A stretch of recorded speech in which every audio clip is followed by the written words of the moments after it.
In the sport of boxing, a boxer's name carries the legacy.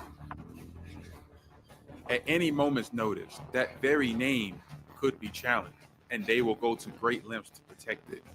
For Brian Norman Sr. and Greg Hackett, their call to action became clear. These proud fighters chose to step up from their respective corners as trainers to world champions and put their skills as coaches to the ultimate test, meeting in the middle of the ring.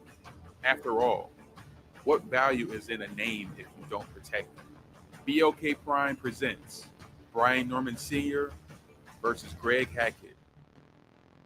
Prime Access, the clash of the trainers.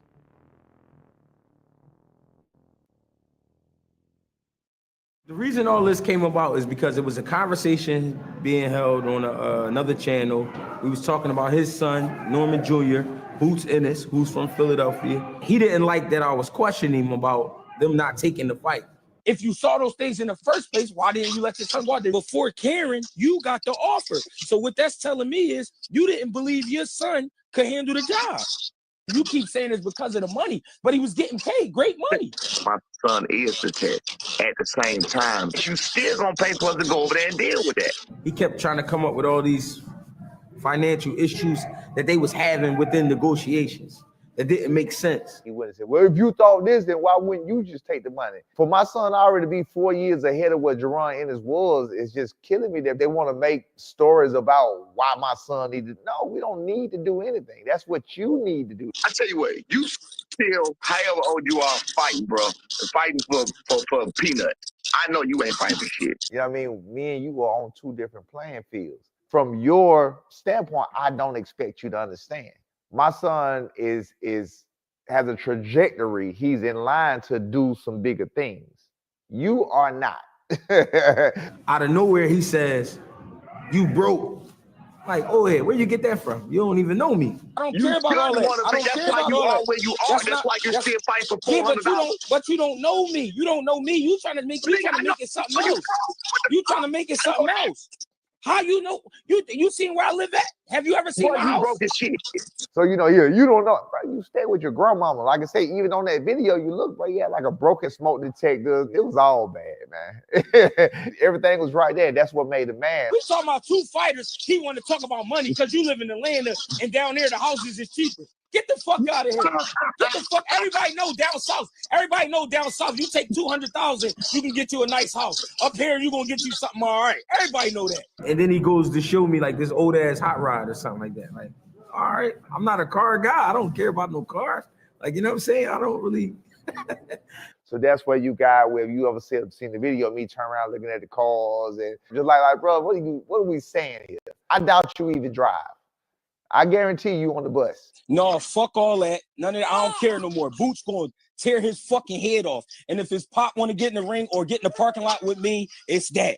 Fuck all that other shit. He want to make it something else. I got him. You want to come at me like I'm him, what I'm going to do? I ain't going to bow down. I'm going to stand there and I'm going to fight.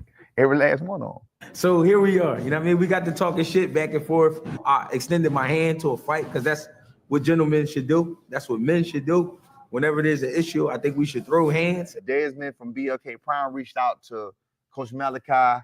Coach Malachi reached out to me because I was talking about it on Coach Malachi's show. Yeah, y'all put everything together. And that's why we're going to be fighting February 15th in Atlanta. He did not want to come to Philadelphia because he said it's too hostile for him. You know what I mean? Whatever that means. So, I don't know. It back full circle with me, and I got to do what I'm supposed to do from the start. And that's kick Greg Hackett ass. This has been an episode of Prime Access. Subscribe to BOK Prime to watch future episodes and to view the fight Saturday, February 15th between Brian Norman Sr. and Greg Hackett.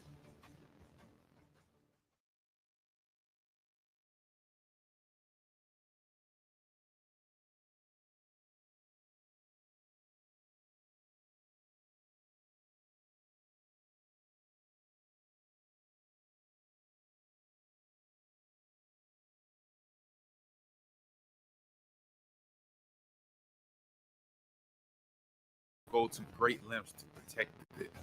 For Brian Norman Sr. and Greg Hackett, their call to action became clear. These proud fighters chose to step up from their respective corners as trainers to world champions and put their skills as coaches to the ultimate test, meeting in the middle of the ring. After all, what value is in a name if you don't protect it? BOK Prime presents Brian Norman Sr. versus Greg Hackett. Prime Access, the clash of the trainers.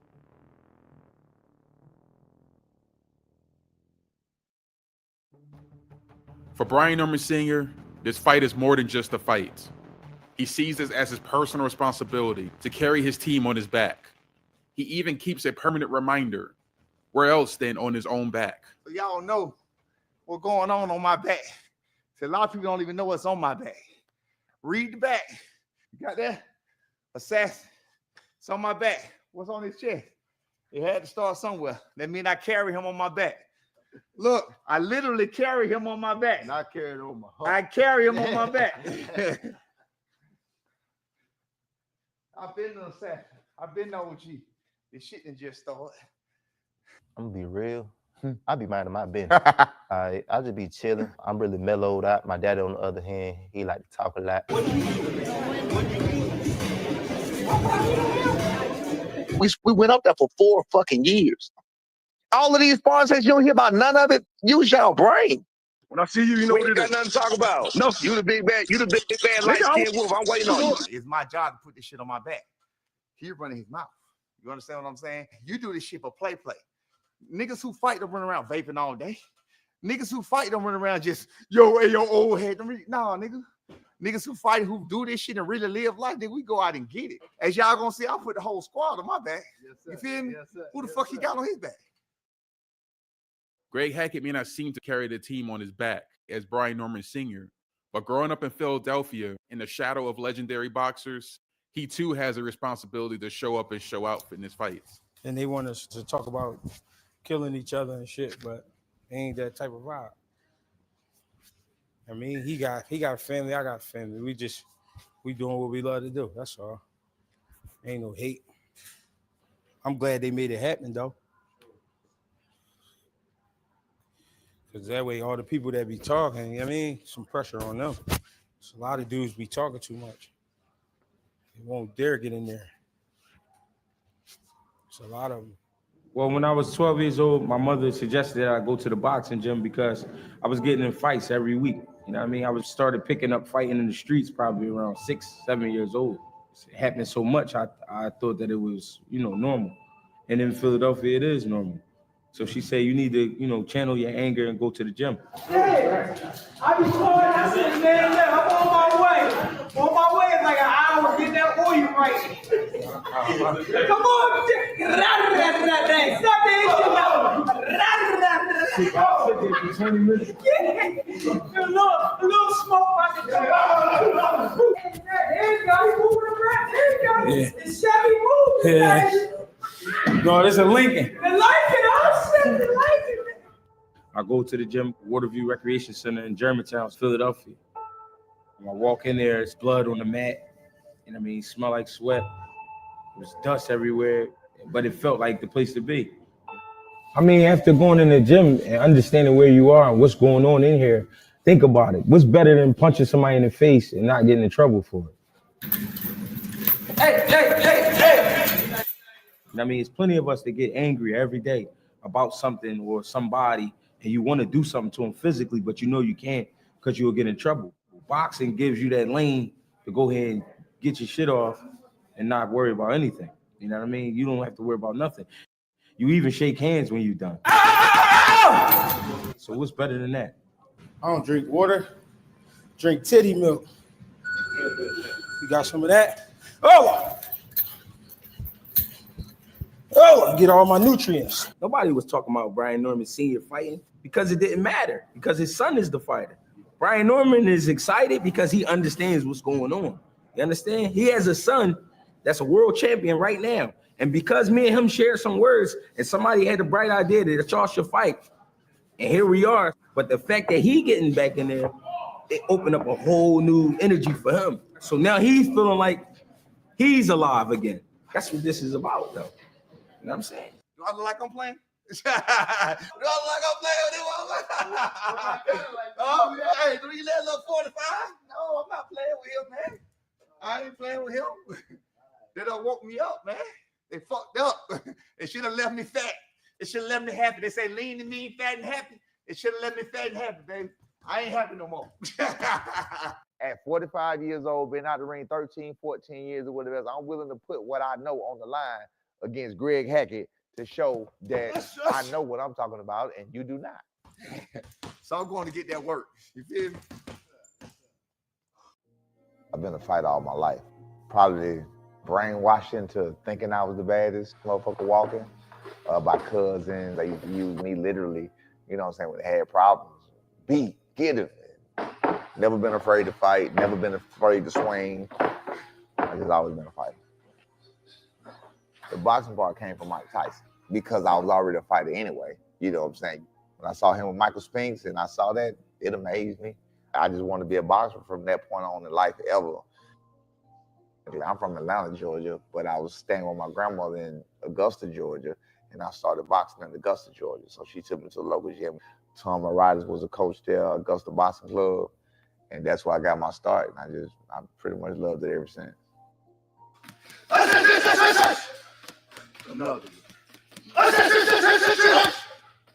I stopped boxing early. I stopped boxing at 31. And I caught vertigo around at the exact same time, and I didn't know it.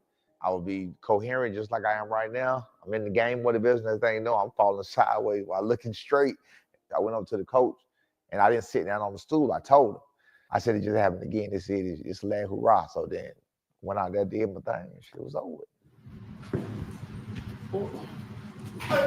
21, I turned pro. I didn't have the support system. I didn't have the people who really understood what was going on in the business of boxing to guide me. You know, you shouldn't take fights here and there. You know, you should be fighting at the proper weight class. The judges are not calling it fair. You know what I mean? It's a whole A side, B side thing. It's a lot going on in boxing. People don't understand. You know what I mean? So I kind of picked everything up on my own. And I was just a part of the negative side, but turned it into a positive.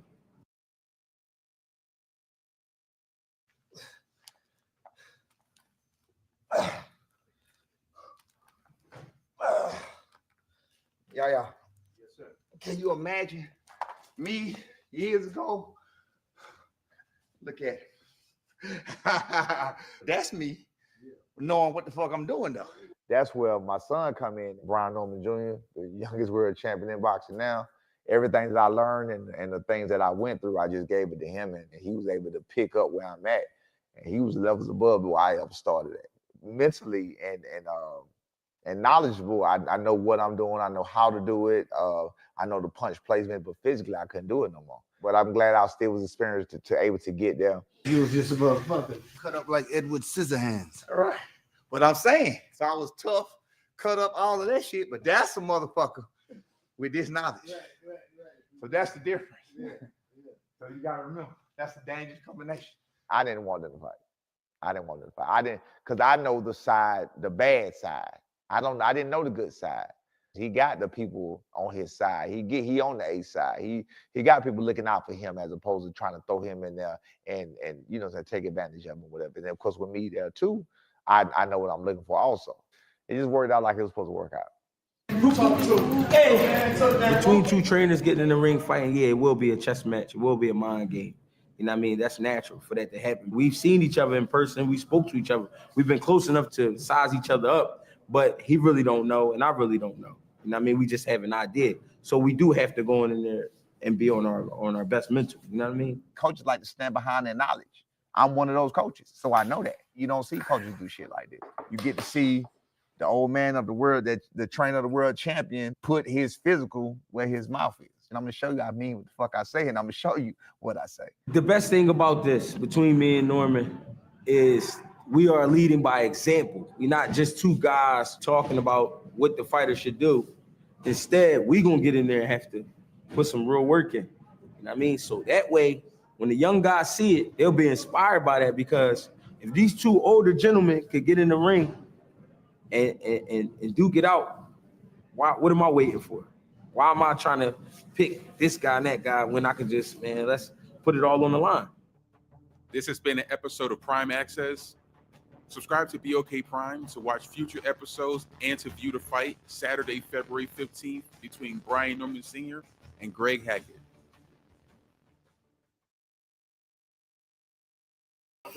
Man, this some straight bullshit, bro. Oh, man.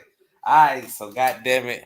What we gonna do is shout out to A-Side or said A. Shout out to you, bro. Coming through this motherfucker. Putting us on game. But what we about to do, niggas, we about to shit, nigga. We about to go see a boxing match, nigga. We here to see fights and shit. Let's see what I can pull up right quick on BLK Prime, nigga. Shit. Yeah. Yeah, we here with it. Yeah, let's go. We here to see some fights. See what BLK Prime got for me tonight. Oh, that's an all-girl fight card.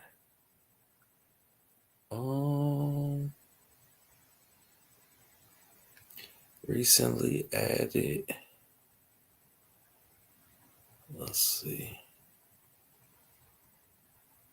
Now they only got one fight. And it's this shit.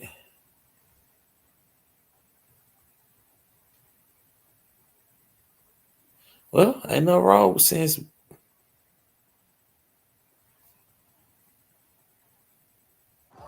This is BLK Prime. Fuck it.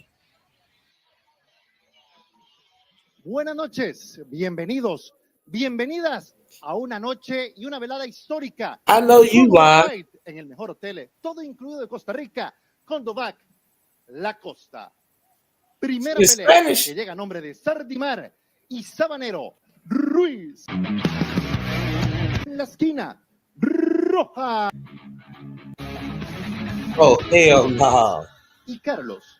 Mauricio Alpizar pone bendiciones que le dedica tiempo. Estos días tienen un gran, como es el caso de mi joven.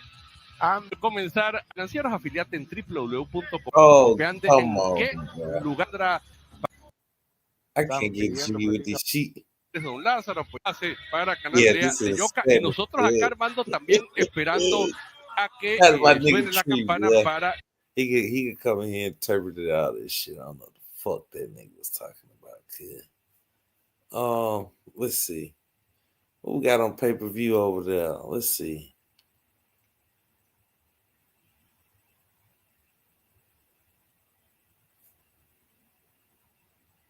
God damn. This is some random card in Mexico. Yeah, Mexico. Yeah. I know, right? Shout out to A-Side, bro.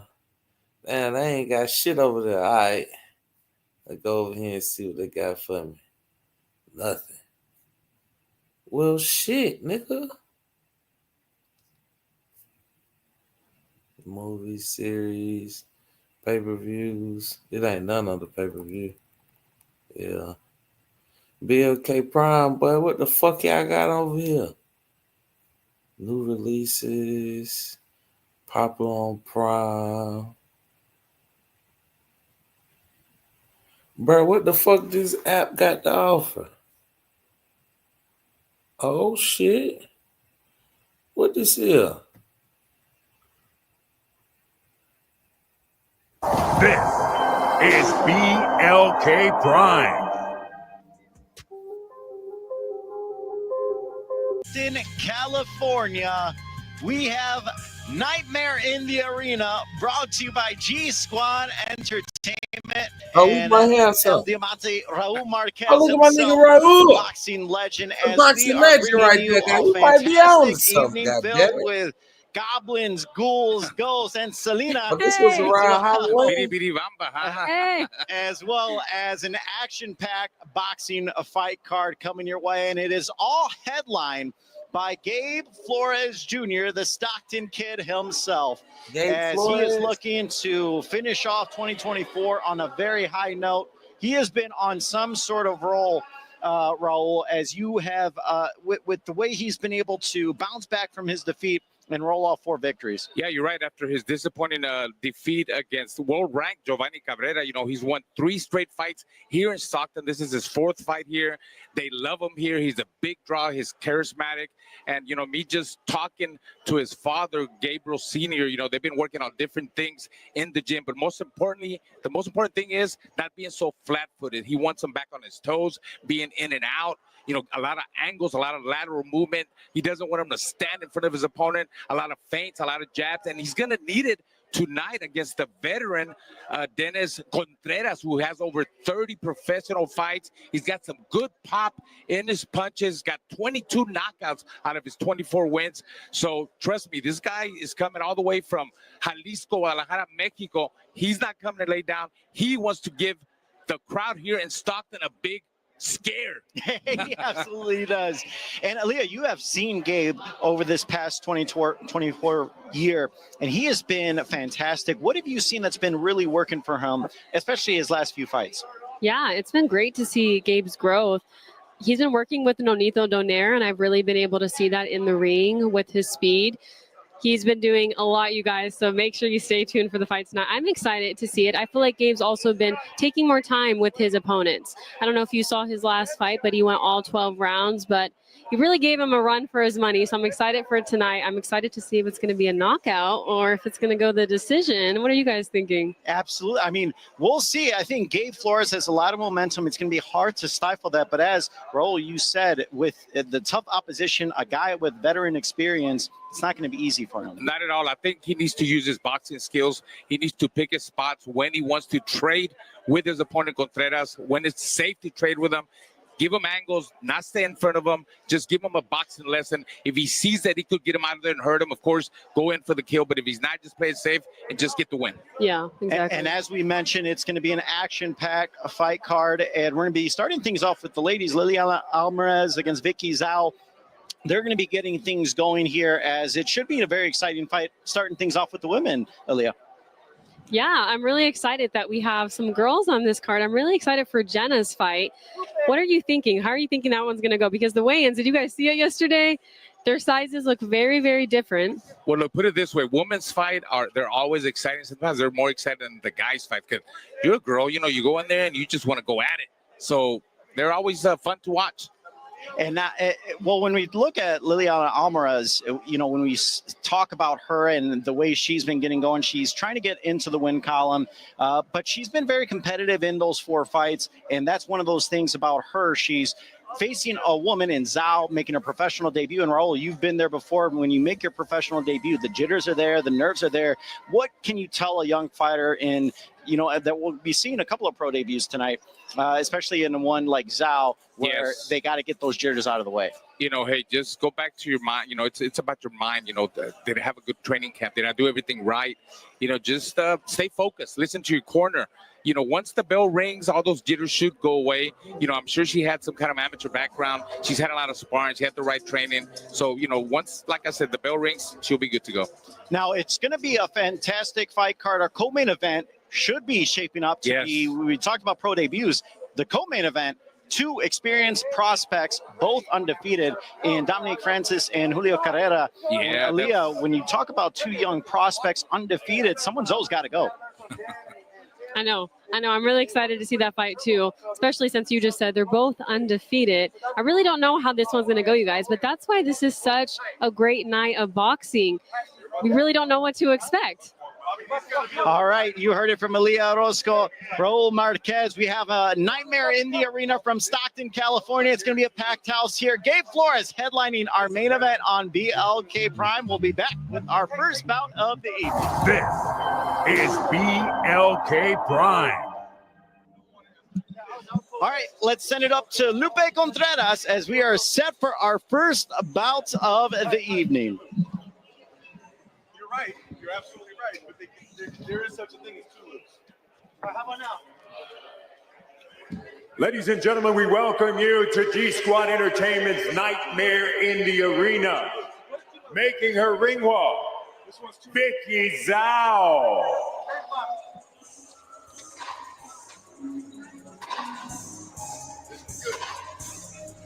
And here we see Vicky Zhao making her way. Miguel Flores, Raul Marquez on the call here with you from Stockton, California. Zhao, as we mentioned earlier, Raul, making her professional debut